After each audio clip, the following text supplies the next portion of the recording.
El día de hoy está con nosotros la doctora Mirna Candelaria, oncóloga. Ella estudió medicina en la Escuela Mexicana de Medicina de la Universidad La Salle, hizo medicina interna y hematología en el Instituto Nacional de Ciencias Médicas y Nutrición Salvador Subirán, oncología en hospitales universitarios en Alemania, es doctora en ciencias médicas por la UNAM y tiene una maestría en ciencias médicas también por la UNAM. La doctora imparte cursos de bases moleculares del tratamiento antineoplásico y pues es un gusto enorme que la doctora nos dé este curso que va a constar de 5 temas. Hoy es el día 1 y pues agradecemos infinitamente que esté aquí con nosotros, doctora. Muchas gracias, doctora Castruita. Gracias a todos los que están aquí conectados. Y bueno, vamos a tratar de ver esto que parece muy sencillo, que es el ciclo celular. Podemos hacerlo muy complicado, pero vamos a tratar de que sea un poco más ameno en los próximos minutos y sobre todo enfocado hacia lo que es cáncer y los tratamientos que tienen implicación el día de hoy, sin hablar básicamente de lo que es quimioterapia y su acción en las diferentes fases del ciclo celular. Y bueno, empezamos por preguntar por la definición. ¿Qué es el ciclo celular?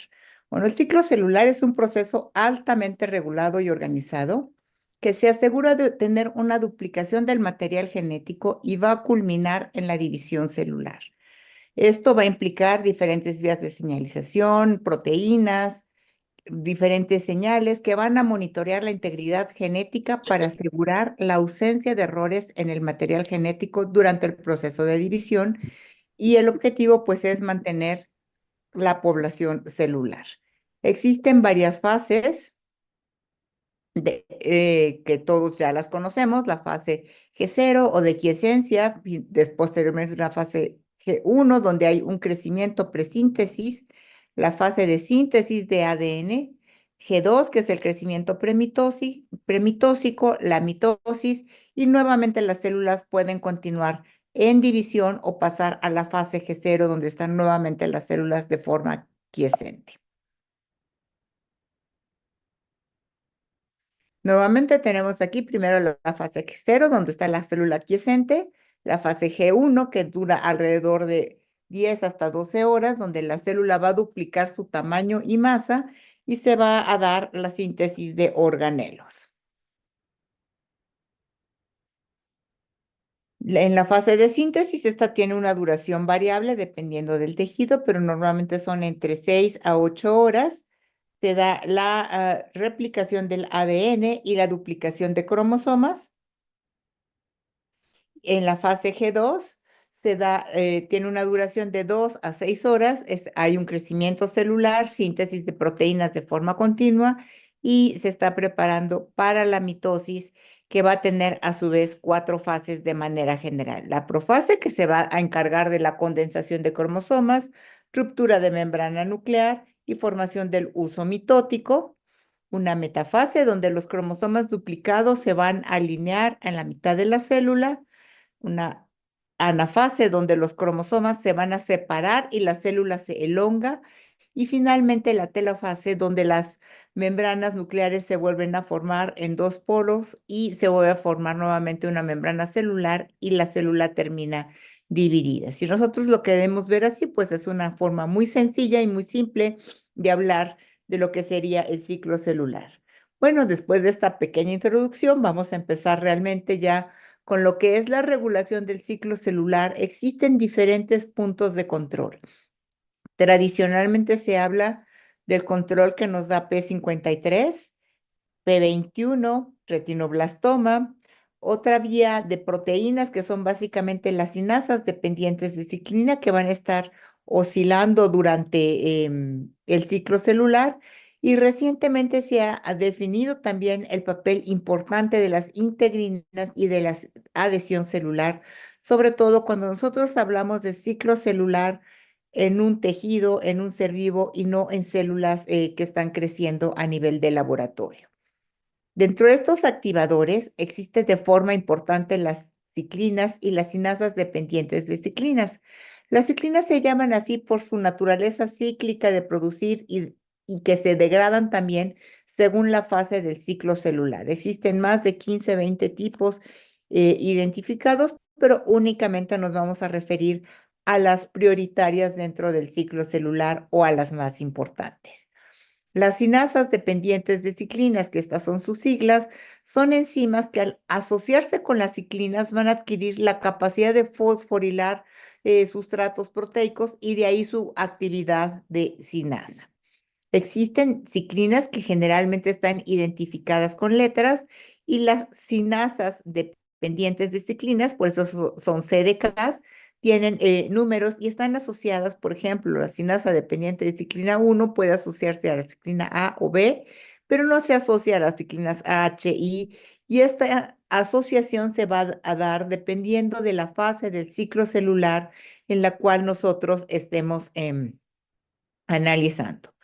Entonces, nosotros empezamos aquí donde tenemos esta bolita en verde, que es realmente nuestra célula que está en fase 0, que va a entrar hacia el ciclo celular y para esto van a actuar las ciclinas de 1, 2 y 3 y las quinasas de ciclinas o dependientes de ciclinas CDK4 y 6 que nos van a dar justamente el inicio del ciclo celular. Posteriormente, en la siguiente fase, el traslado de G1 a síntesis, vamos a tener a la ciclina E, la sinasa dependiente de ciclina, y en la transición de la fase de síntesis hacia G2 va a actuar la ciclina E, ciclina A, CDK2 es muy importante, y finalmente en la fase de G2 hacia mitosis se va a dar la ciclina B y la CDK1 que nos van a iniciar la mitosis. Esto es puesto así de manera panorámica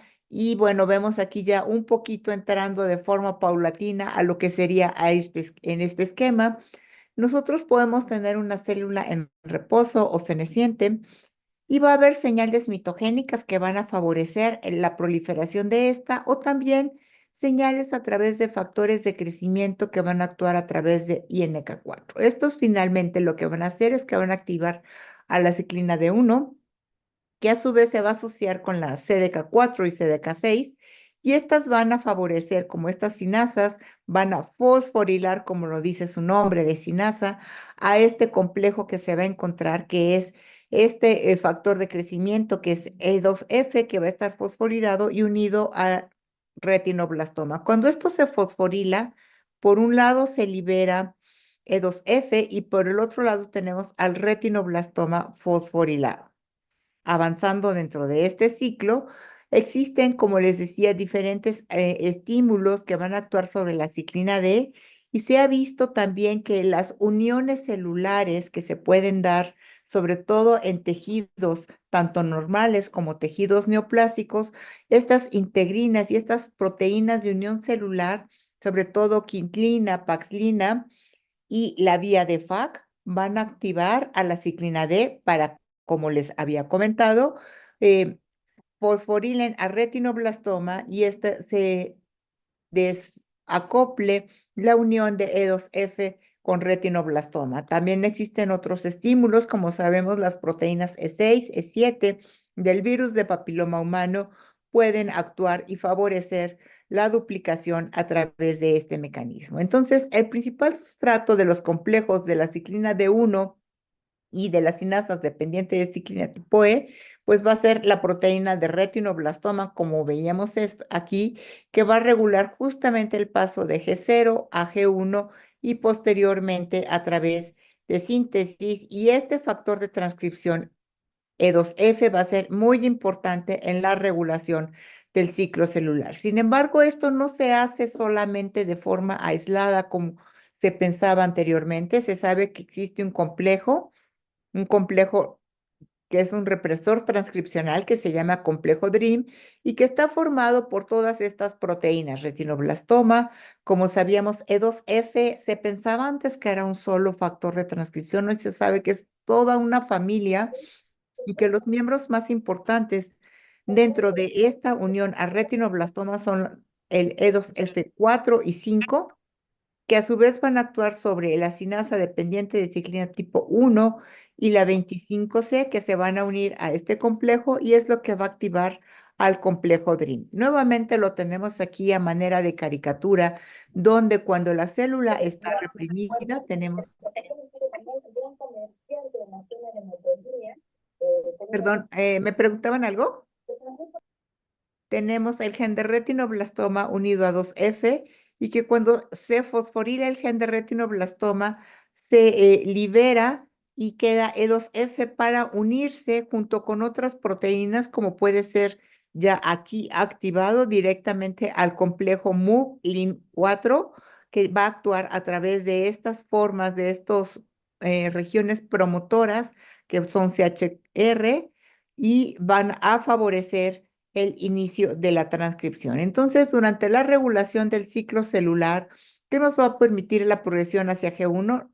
Básicamente la ciclina D, tanto D1, 2 y 3, unidas a ciclinas CDK4 y CDK6. La transición de G1 hacia síntesis va a estar dada por la ciclina E y la sinasa dependiente de ciclina tipo 2, pero para esto van a actuar diferentes coexpresores de la transcripción, de la diferenciación y apoptosis, que nos van a actuar directamente hacia a nivel de las proteínas de retinoblastoma, que como les decía, cuando esta es inhibida, pues se va a liberar el factor de transcripción y esto va a aumentar esta liberación del factor de transcripción va a aumentar las ciclinas y las cinasas dependientes de ciclinas para la siguiente fase, que son ciclina E, ciclina A, geminina y EMI1, que inhibe a la E3, que disminuye la ciclina A y la ciclina B. Entonces, una vez que ya tenemos nuestra célula en G1, como habíamos comentado, vamos a tener de forma importante la proteína de retinoblastoma que va a activar a la cinasa dependiente de ciclina 2, va a aumentar a las ciclinas A y E y se va a dar la creación de APC, que es muy importante para que la ciclina E junto con la quinasa dependiente de ciclina D nos permitan la transición de G1 hacia síntesis. Y nuevamente, ¿quién va a controlar a la CDK4 y CDK6 que son tan importantes? Bueno, habíamos visto en el esquema anterior y lo vamos a ver nuevamente posteriormente, que la familia de los genes INK4, A y B son inducidos, por ejemplo, por estrés hiperproliferativo, como puede ser a través de estas proteínas que habíamos señalado que tienen que ver con la unión celular que finalmente van a sintetizar P16, P15 que van a inhibir a la ciclina, a la cinasa dependiente de ciclina 4 y 6. Y estas mutaciones van a inactivar a INK4 y esto va a permitir que se dé una amplificación de la cinasa dependiente de ciclina 4 y 6 que es común en oncogénesis. Dentro de la progresión del ciclo celular tenemos G1 y que esto es un paradigma porque en la célula cancerígena esto va a dar una adquisición importante para los puntos de control y reparación. Va a haber mutaciones en vías comúnmente asociadas como son la vía de RAS, retinoblastoma, sobreexpresión de MYC, ciclinas y una haploinsuficiencia que nos va a permitir que la célula pueda entrar a la fase de síntesis. Y una vez que entra a la fase de síntesis, pues se va a dar ahí justamente la duplicación de DNA con un aumento de la actividad de helicasa que va a separar la doble hélice del DNA y la DNA polimerasa va a estar disminuida en actividad y esto nos va a permitir una lectura finalmente y duplicación del DNA.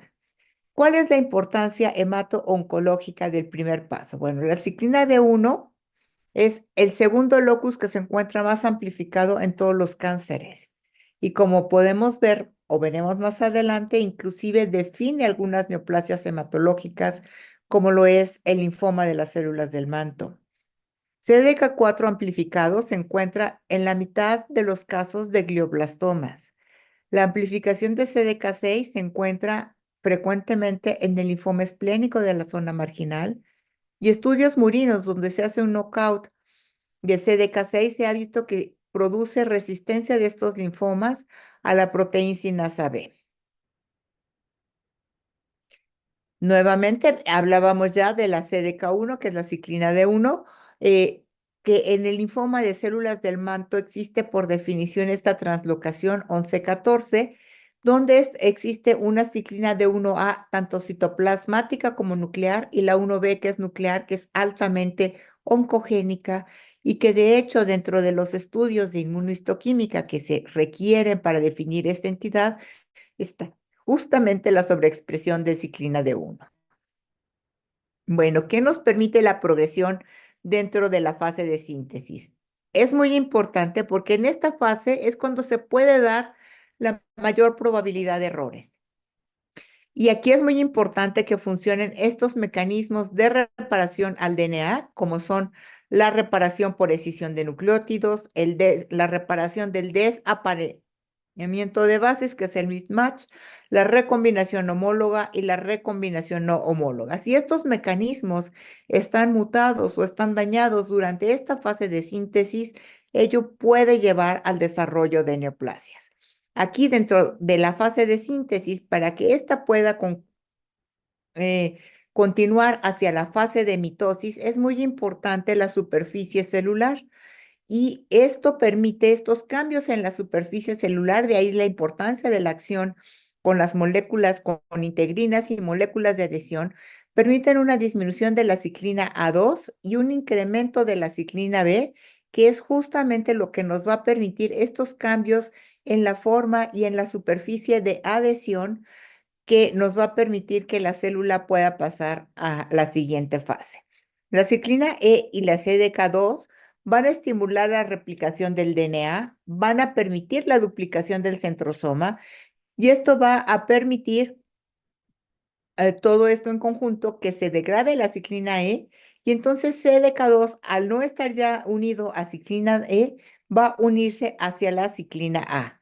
Y como vemos aquí en esta fase de síntesis al paso hacia G2, pues tenemos que CDK2 se va a unir ya a la ciclina A y va a disminuir, como veíamos, la producción de ciclina E.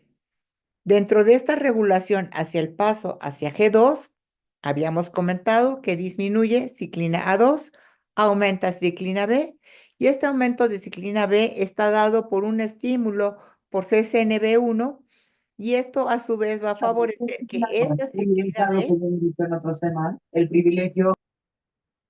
se una a CDK1 y de esta forma pues va a permitir el paso hacia G2.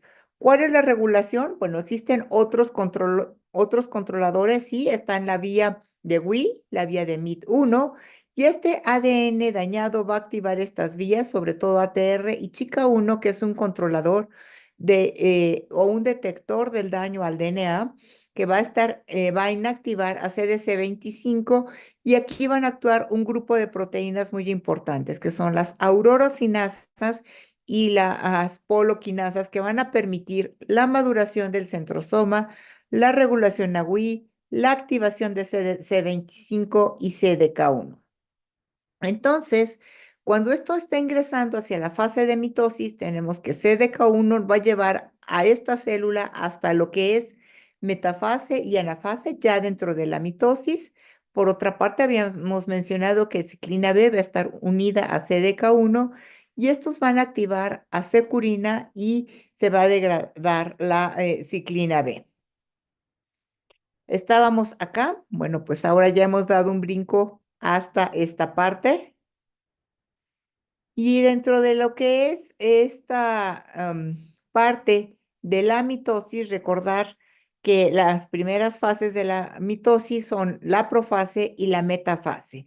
Y más que en la entrada a la mitosis, algo que va a ser muy importante durante la regulación es la regulación del uso mitótico bipolar y justamente la transición de la profase hacia la metafase, donde tenemos que la aurora A y las polosinasas van a interactuar con ciclina B, que estaba unida a CDK1, y van a activar la vía de FAC, que si recuerdan ustedes, quintlina es una de las proteínas que justamente va a estar encargada de esta unión celular y es la única que es degradada de todas estas proteínas de uniones celulares durante esta parte y es un regulador importante así, de ahí que ciclina B en unión con CDK1 y las polosinasas tipo 1 sean muy importantes y unos reguladores críticos en la mitosis temprana. Sin embargo, no es solamente llegar a la metafase, sino que esta metafase debe tener un uso mitótico que debe estar orientado de manera correcta y dentro de esta orientación para el uso mitótico actúan otras proteínas como son dineína, EB1, MISP, que son fundamentales para que este uso mitótico se encuentre totalmente alineado y estas proteínas son las que permiten esta regulación y este control de la célula de forma maravillosa junto con las células que tiene de forma adyacentes. Finalmente, este uso mitótico va a requerir que estos cromosomas se condensen y se separen a través del proceso de citocinesis. Para esto, las integrinas van a actuar con FAC y van a permitir que PLK1, que finalmente tiene un papel dentro de la adhesión o no adhesión, van a favorecer que se dé el inicio de esta degradación de PLK1, que a su vez va a activar a CEP55 cuando éste se fosforila y pierde su fosfato con una fosfatasa, y esto va a permitir, dependiendo de la localización, que se dé una escisión, una condensación de cromosomas y se dé la citocinesis. ¿Cuál es la importancia hematoncológica de CDK1? CDK1 raramente está alterada en cáncer, pero se sabe que los tumores que tienen CDK1 son importantes y son dependientes para mantenimiento. Y bueno, aquí nosotros hemos visto cuáles son los reguladores gruesamente de este ciclo celular, pero nosotros tenemos aquí otras proteínas y quiénes son estas proteínas o para qué nos sirven. Dentro de estas sabemos que cuando existe daño al ADN debe de haber diferentes guardianes, diferentes vigilantes, diferentes sensores que puedan detectar este daño. Dentro de estos tenemos dos vías principales. Uno que es chica 2, que va a informar a P53 y de esta forma se va a poder poner en paro ese ciclo celular. Y por el otro lado tenemos a chica 1 que va a actuar principalmente hacia la fase de síntesis y de G2 a través de regular a PLK, que ya veíamos anteriormente que era importante en cuanto a fosforilar TDC25C y la vía de Wnt, ¿no? Porque de esta forma, cuando se da el daño al DNA, se van a activar diferentes genes. Uno de ellos, que es ya más conocido, es el gen ATR y el gen ATM. El primero, que es el gen de ataxia telangiectasia, a través de reconocer a través de la proteína Ra3, y ATM, que es el gen también de ataxia telangiectasia, pero de la proteína mutada. Y estos van a actuar, como les señalaba yo aquí en este esquema, a través de chica 1 y de P53, y de esta forma van a favorecer que se dé el paro del ciclo celular a través de diferentes mecanismos. Uno puede ser a nivel de G1, inhibiendo la unión de la ciclina E con CDK2, a nivel, en la fase de síntesis, fosforilando CDC25A, y de esta forma se detiene el ciclo celular en esa fase, o a nivel de G2, inhibiendo CDC25B. Y bueno, estos puntos de control o checkpoints van a ser mecanismos para vigilancia, para detectar errores en el ADN o daño cromosomas, como veíamos ya, ATR, ATM, en diferentes fases. G1 a síntesis, tratar de ver la integridad del ADN antes de su duplicación, o en el paso de G2 a mitosis, donde se revisa que la copia de ADN haya sido exitosa antes de que la cédula se divida. Cuando existen errores leves, pues puede haber una detención temporal del ciclo celular y se van a activar los mecanismos de reparación de ADN que ya habíamos comentado, como la recombinación homóloga, no homóloga, mismatch, etcétera. Sin embargo, cuando se dan errores graves, pues se puede llevar a la célula a apoptosis o a senescencia en un estado no replicativo permanente, que básicamente esto va a estar a cargo de P53. Entonces tenemos aquí nuevamente viendo esta parte en un esquema donde tenemos, bueno, la fase de G1, nuestra célula entró aquí a empezar ciclo celular, puede haber detección de alteraciones a este nivel antes de que la célula se duplique. Una vez que ya se ha duplicado, en la fase del material genético, en esta fase G2, existe nuevamente aquí otro control antes de que la célula se vaya a dividir, y de no haber ninguna alteración en estos dos puntos principalmente, el primero, que es G1 a síntesis, el primer checkpoint, y el segundo entre G2 y mitosis, pues si no existe alguna alteración que se haya detectado, pues puede pasar a la división celular.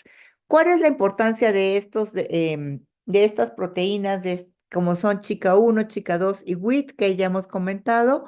Bueno, pues que dependiendo de la fase que exista, del tipo de daño que exista al DNA, tenemos nuevamente ATR y ATM que van a activar a chica 1, que es el checkpoint sinasa, que va a permitir esta detención entre síntesis y G2, o sea, justamente en esta parte, ¿no? Entre síntesis y G2, o bien puede ser chica 1, también puede activar a Wii y puede tener el ciclo celular en G2 a inactivar a CDK1, Y por otro lado, ATM puede activar a chica 2, que es el checkpoint de quinasa 2, que a su vez va a activar a P53, va a inhibir a la sinasa dependiente de ciclina, que en este caso es P21, que va a permitir la activación de la sinasa dependiente de ciclina 2 del grupo E, y va a tener el ciclo celular en G1. ¿Cuáles son estos inhibidores de CDK1? Bueno, son importantes porque van a llevar las órdenes de los puntos control, van a modular la actividad de los complejos ciclina, sinasa dependiente de ciclina, van a permitir que esta familia de P21, 27 y 57 son importantes porque van a actuar en la mayor parte de los complejos de ciclina unida con su sinasa dependiente de ciclina correspondiente. Y esta familia de INECA4 también es importante porque es la que permite que se induzca CDK1 unida con CDK4 y 6 para iniciar el ciclo celular a través de estos reguladores que son P15, P16, 18 y 19. Entonces, esto nuevamente lo tenemos aquí, esto puesto de manera un poquito más esquemática y tratando de incorporar paulatinamente cada una de estos reguladores. Tenemos aquí el control por retinoblastoma, el control a través de CDK1, la unión de las diferentes ciclinas, ciclina D con CDK4, ciclina CDK6, que nos permiten el inicio del ciclo celular, posteriormente ciclina A unida a CDK2, CDK1, que nos permiten finalmente llegar a mitosis y la célula separarse. Existen otras proteínas reguladoras importantes que son las poloquinasas, que tienen que ver con la maduración de los centrosomas durante G2, que tienen que ver con la segregación cromosómica durante la transición metafase-anafase y son cruciales para reiniciar la mitosis en las células por reparación al ADN. Y también, como habíamos ya mencionado, las aurorocinasas tipo A y B. La primera va a promover la progresión de G1 a síntesis y va a ser importante para el ensamblaje del uso mitótico, y la aurora B va a controlar la condensación, orientación cromosómica y la ejecución de la citosíntesis, como lo habíamos ya visto anteriormente. Entonces, esto es, en resumen, vamos a ver un poquito cuál es la importancia de la alteración de este ciclo celular en neoplasias.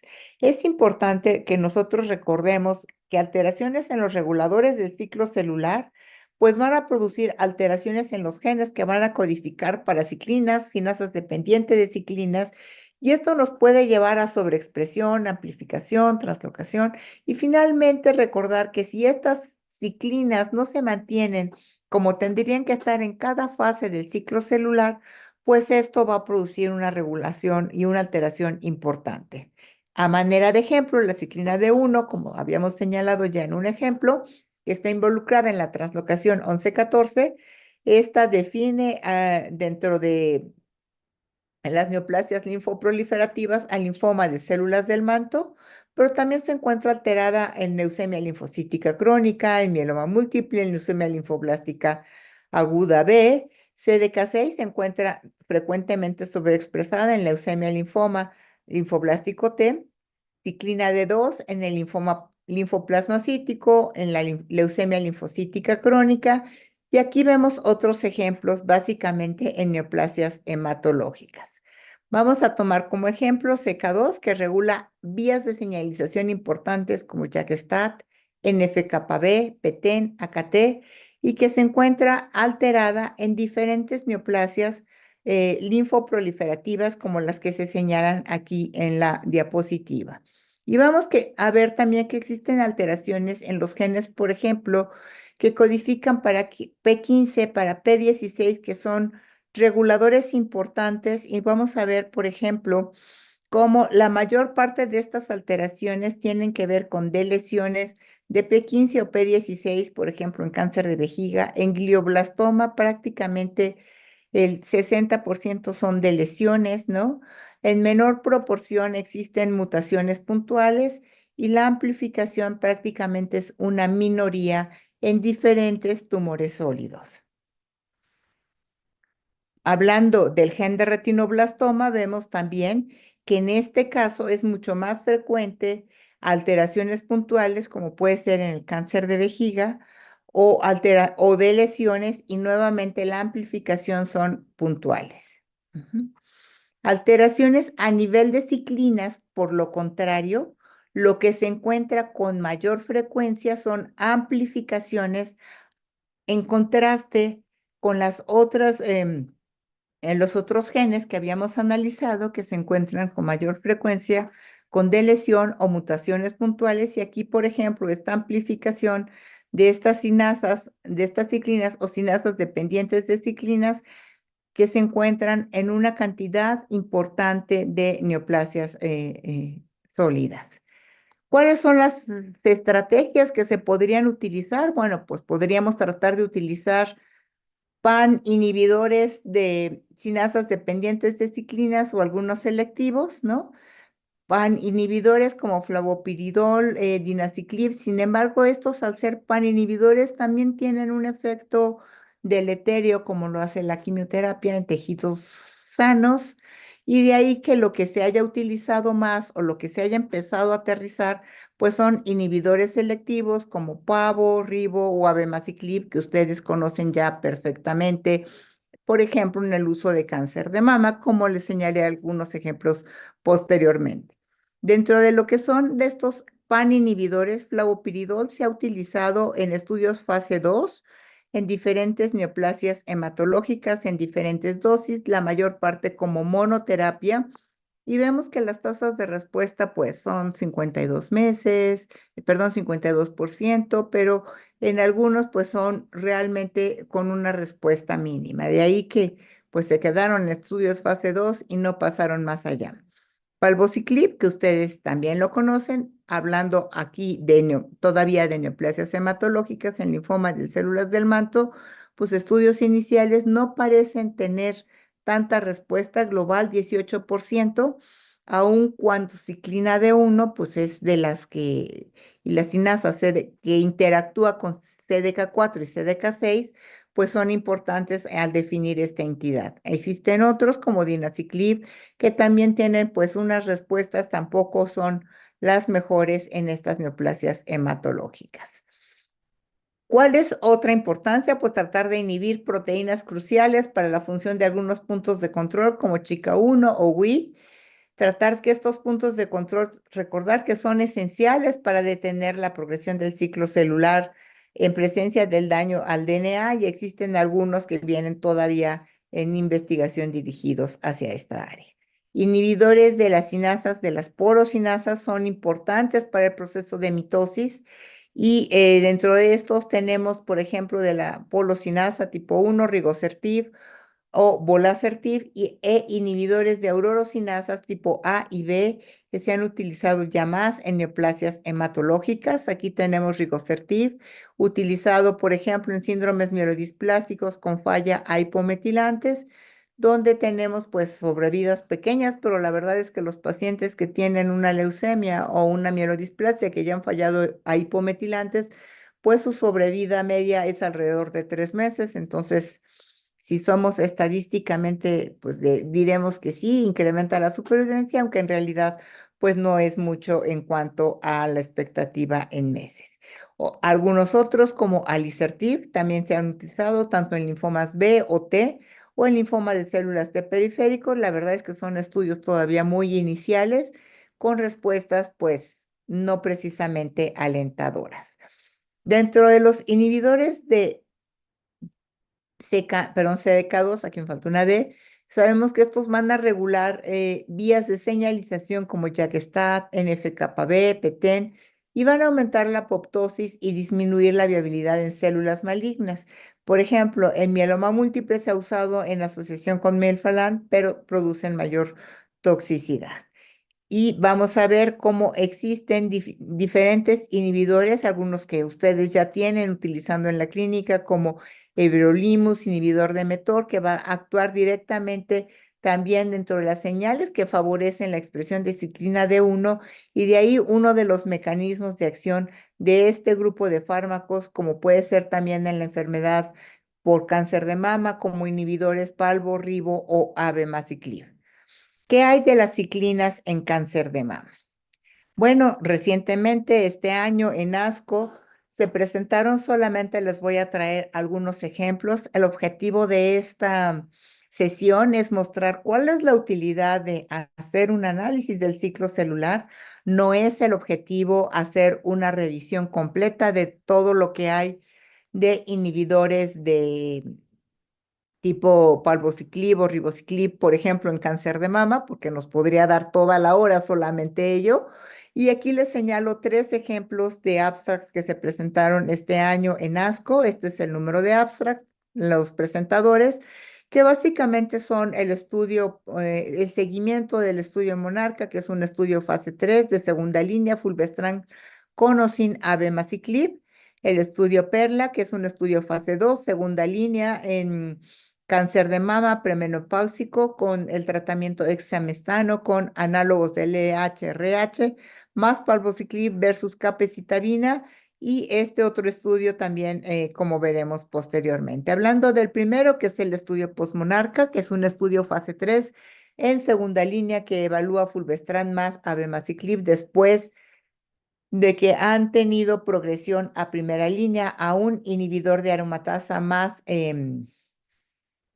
un inhibidor de CDK4/6. Esto vemos cómo nosotros, bueno, aquí se muestran que esta utilidad o esto era un poco controversial y vemos los resultados del estudio postmonarca donde tenemos, como les decía, abemaciclib más fulvestrant contra solamente fulvestrant y aquí placebo para la presentación de abemaciclib y cómo la combinación tiene una mejor, aquí vemos en la línea naranja, una mejor supervivencia en comparación con solamente fulvestrant y tenemos aquí la toxicidad de la combinación con solamente fulvestrant y vemos que realmente la toxicidad es muy parecida en ambos brazos, ¿no?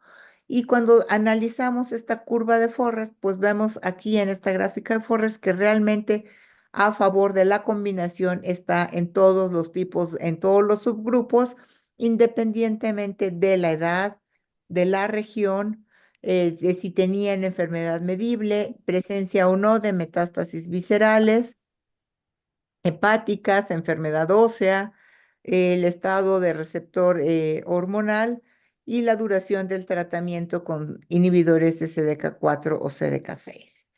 Nuevamente aquí tenemos en este subanálisis que hicieron del análisis del estudio postmonarca, aquellos que tenían ausencia de metástasis viscerales, pues les fue mejor con la combinación, al igual que aquellos que tenían habían recibido un tratamiento previo con inhibidores de CDK4/6 durante más de un año, también tuvieron mejor supervivencia y en ambos casos el hazard ratio pues es a favor de la combinación y estadísticamente significativo en comparación con el control.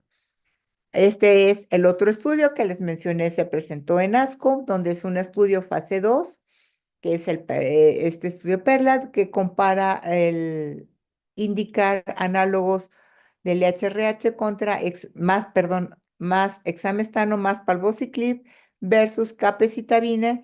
Y nosotros vemos aquí la línea amarilla corresponde a palbociclib, exemestano más leuprolide y la otra línea que es la azul corresponde a capecitabina. Y vemos cómo esta combinación es significativamente mejor tanto en supervivencia libre de progresión, aunque no tuvo impacto en la supervivencia global. Y bueno, ¿cuáles son los puntos que ellos inclusive ponen como puntos importantes? Que bueno, que en estos pacientes que reciben un tratamiento de segunda línea, es importante considerar todo aquello que puede ser accionable, ¿no? Y los puntos para recibir una nueva terapia, pues tratar de utilizar siempre todos estos estudios clínicos. Y como les decía, el otro estudio que se presentó en ASCO es el estudio de trastuzumab, es un estudio fase 2, más terapia endocrina con palbociclib versus trastuzumab más la terapia endocrina y esto es la mejor elección del paciente, del médico, que la mejor elección de tratamiento que elija el médico. Aquí en este estudio fase 2 se incluyeron 102 pacientes y algo que ellos mostraron como deleterio para el estudio es que pues justamente se corrió durante el periodo de la pandemia y esto hizo que se tuviera un menor reclutamiento de lo que se esperaba. Sin embargo, cuando ellos comparan la terapia elegida por el médico como brazo control contra palbociclib más trastuzumab más terapia endocrina, esto es vemos que esto es estadísticamente significativamente mejor y en análisis por subgrupo nuevamente está a favor de la combinación, incluyendo palbociclib, que es un inhibidor de las cinasas dependientes de ciclina. Esto es un comercial. Si ustedes gustan enviar un paper para esta revista, estamos haciendo un trabajo o un número especial para linfomas de células B. Y con esto termino agradeciendo a la Escuela Latinoamericana de Oncología, a ustedes por su atención y estoy abierta para preguntas y poder discutir un poco más sobre ciclo celular directamente con ustedes. Gracias. Muchas gracias, doctora. No sé si alguien quiere hacer algún comentario.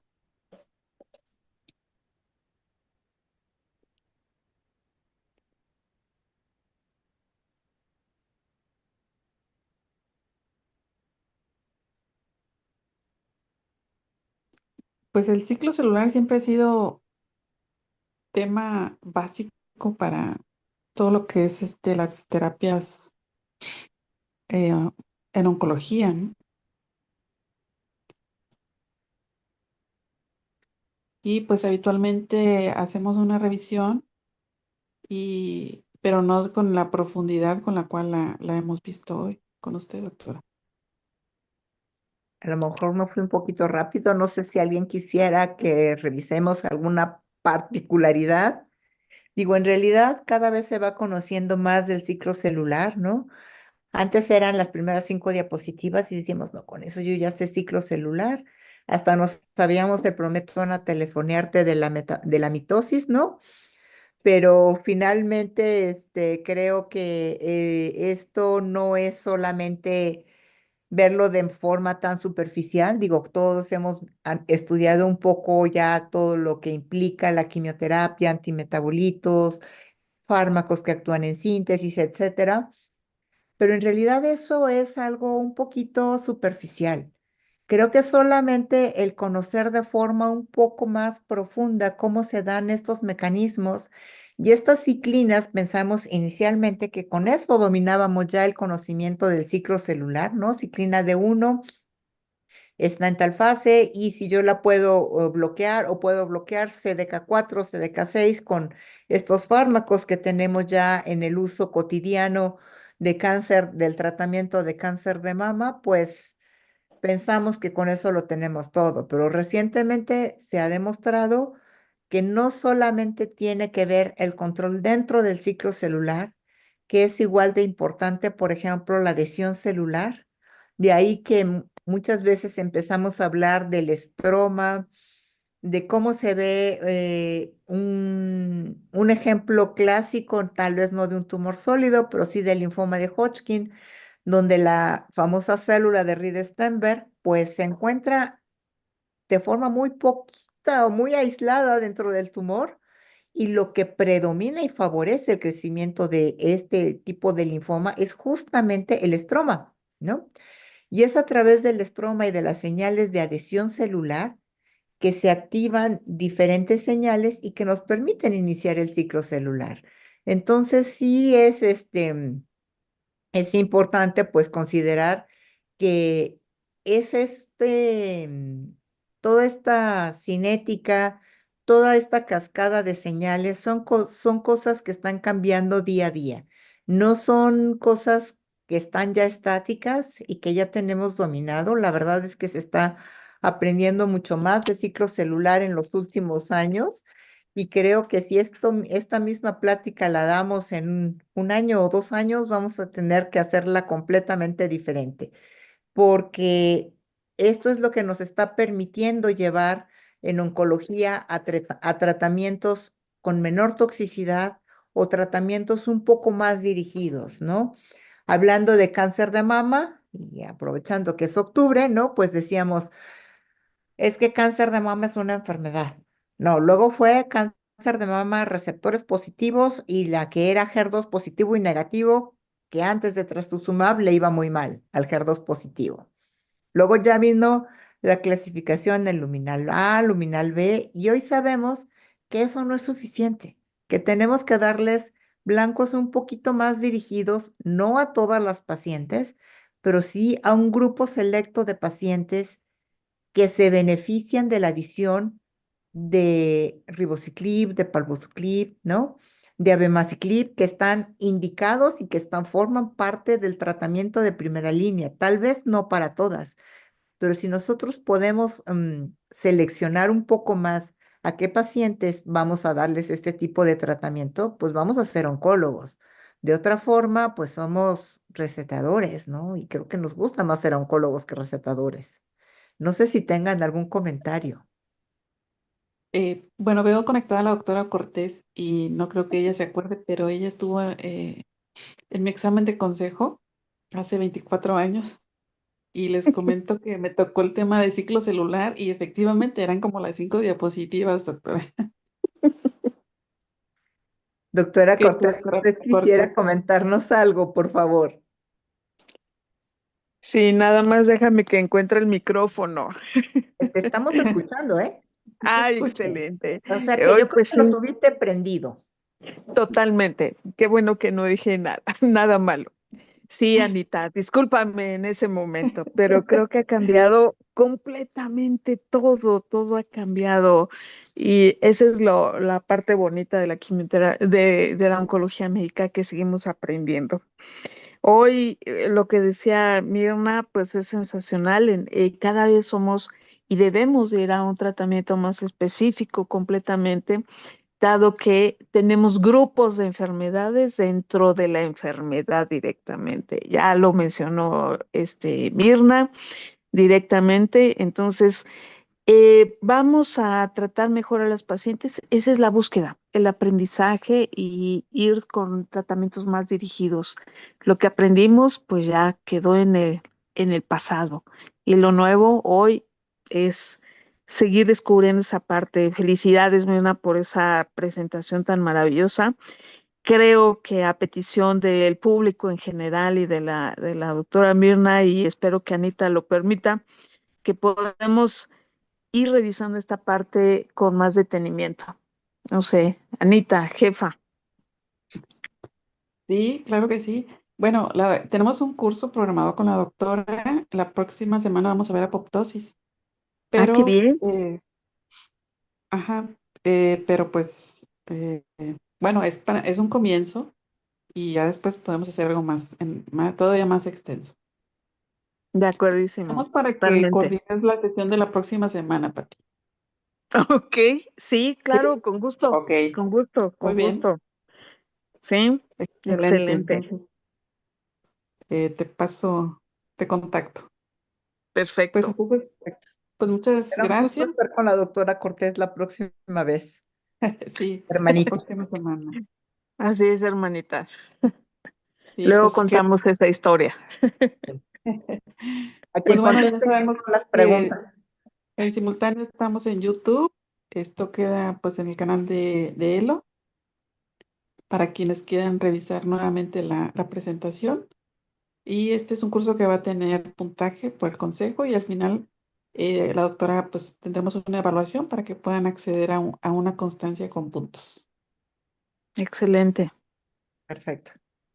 Gracias. Buenas noches. Y bueno, todos Buenas tienen noches. correo, perdón. Saludos. Si alguien quiere alguna plática más directa, dialogar, lo que quieran, siempre a la orden. Gracias. Gracias por la Muchas invitación. gracias. Muchas gracias. Buenas noches a No, todos. bueno. Gracias. Gracias.